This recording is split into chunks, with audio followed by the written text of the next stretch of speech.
नमस्कार जय Jagannath इतिश्री lifestyle channel को आपण मन समस्त स्वागत। तो पुणी आज मु रेसिपी ब्लॉग गोटे नहीं आसी। तो आज रेसिपी ब्लॉग कौन चलतु मुझे देखी। तो मो स्टाइल बना तो बिल्कुल भी पिता लगे ना। जेहेतु मुझे कलरा चिप्स बनाऊँ तो एमती बना तो जमा पिता लगे ना। तो मु कलरा को बहुत पतला पतला करी काटी देछि, आलू भी काटी देछि। आमे कलरा देहरे पकईदेवा, लुण हलदी पकईदेवा। देखो मु लुण हलदी पकईदेली।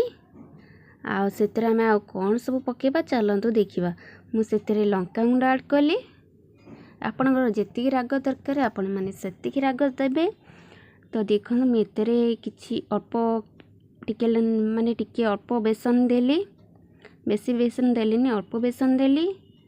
आपर मु देख कॉर्नफ्लोर पाउडर पकेली। तो देखो पकई सारापर मुझे किसी चाउल चूना देली। तो चिप्सटा बनवाई बहुत माने चाउल चूना देले बहुत माने बेसी नरम हेनी, टी हार्ड हो चाउल चूना देली। आउ से पानी मु ऐड कली। देखो बेसी पानी देवेनि ना पानिया हो। अल्प पानी देली भल भाव गोलैदेवा।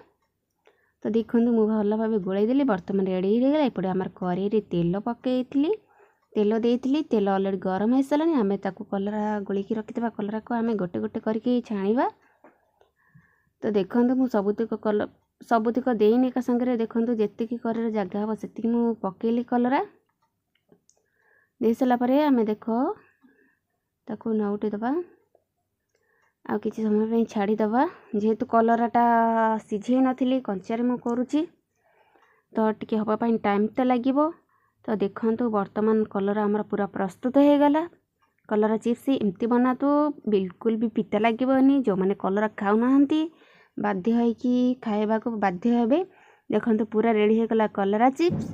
आउ केमती लगुची कलरा चिप्स मत टिके कमेंट माध्यम जनइबे।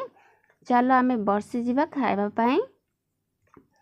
तो बर्तमान मु खाऊची कौन कि भात, जनी भजा, आंब, पटल तरकारी, काकुड़ी सालेड आ कलरा चिप्स, कुंदरी भजा मु खाऊची। बर्तमान आपण माने खाइबे जदी आसंतु। आ बहुत टेस्ट भी होईची कलरा चिप्स।